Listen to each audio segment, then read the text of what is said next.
All right, let's talk about something that can drive even the most patient person crazy in the kitchen. Chickpeas, or channa, that just will not get soft. Well, today, we're going to crack that code. We're diving into the food science that will get you those perfectly creamy chickpeas you've been dreaming of in way less time. Okay, be honest. Does this sound familiar? You've soaked them for hours, you've had them bubbling on the stove for what feels like an eternity, and you still end up with these tough little bullets. It is so frustrating, but listen, I'm here to tell you it's probably not your fault. It's science. Yep, there is a very real scientific reason behind this common kitchen disaster. So let's break it down. We're going to identify the enemy, because once you know what you're up against, winning the battle is easy. Believe it or not, this problem actually has a scientific name, the hard-to-cook defect. And it's not just that the beans are older. A chemical change is literally happening inside them. See, pectin is the stuff that acts like glue, holding the chickpea cells together. In older beans, that pectin winks up with minerals and becomes super strong. It's like the chickpea is building its own internal suit of armor, and that armor is what makes it so resistant to getting soft. So, knowing that we're fighting against this internal armor, our first line of defense has to start way before you even turn on the stove. Getting that perfect creamy channa begins with picking the right chickpeas from the get-go. So when you're at the store, here's what you want to look for. Go for chickpeas that have a nice light color and are mostly the same size. If you see a bag that looks super dusty or the chickpeas inside are all wrinkly and shriveled up, just put it back. Those are likely old and they've already started building that armor we talked about. Starting with fresh chickpeas is seriously half the battle. Next up, soaking. This step is all about getting water into the chickpea so it can cook evenly from the inside out. You've really got two main options here. The gold standard is the overnight soak. Just let them sit for about 8 to 12 hours. This is going to give you the absolute creamiest texture. But if you're in a hurry, the quick soak is a lifesaver. Just boil them for 2 minutes, turn off the heat, cover the pot, and let them sit for an hour. It works great when you're short on time. Okay, so you've picked out some great chickpeas and you've given them a good soak. Now we get to the really cool part. We're bringing in the kitchen science hacks. These are two game-changing secrets that are going to completely transform your results. Secret number 1 is probably sitting in your pantry right now: baking soda. This stuff is our secret weapon. Why? Because it makes the water more alkaline.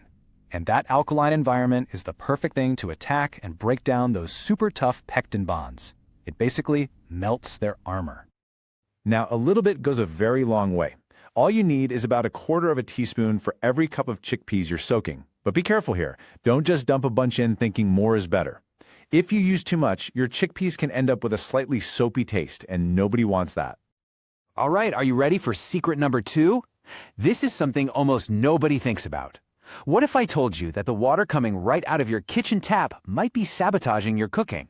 See, a lot of us have hard water, which is just water that's full of minerals like calcium and magnesium. Well, it turns out those minerals actually team up with the pectin and make that armor even stronger. So your water could literally be helping the chickpeas stay hard. This is why using soft, filtered, or even bottled water can make such a huge difference. And if you have to use hard water, well, that's when our friend baking soda becomes absolutely essential to fight back against those minerals. Okay, we've selected our beans, we've soaked them, and we've prepped them using our science-backed secrets. Now it is time for the final showdown. Which cooking method to use? And this is where we see the biggest, most dramatic impact on both speed and that creamy texture we're chasing. So let's put them head to head. On the stovetop, even soaked chickpeas can take anywhere from 40 minutes to, well, sometimes up to 2 hours. The pressure cooker, on the other hand, it gets the job done in just 20 to 25 minutes. And the texture? It's not even close. The pressure cooker gives you the absolute creamiest results, and it's basically a set-it-and-forget-it situation. I mean, just look at that difference. It's absolutely staggering. You could be simmering a pot on the stove for 2 hours, or you could be done in 25 minutes. That is a massive weeknight dinner-saving amount of time. It's a total game changer. So now that we understand all the individual pieces of the puzzle, let's put them all together. This is the ultimate science-optimized workflow for getting perfect chickpeas every single time. Here it is, your new foolproof plan. Step 1, soak the chickpeas overnight with that 1/4 teaspoon of baking soda.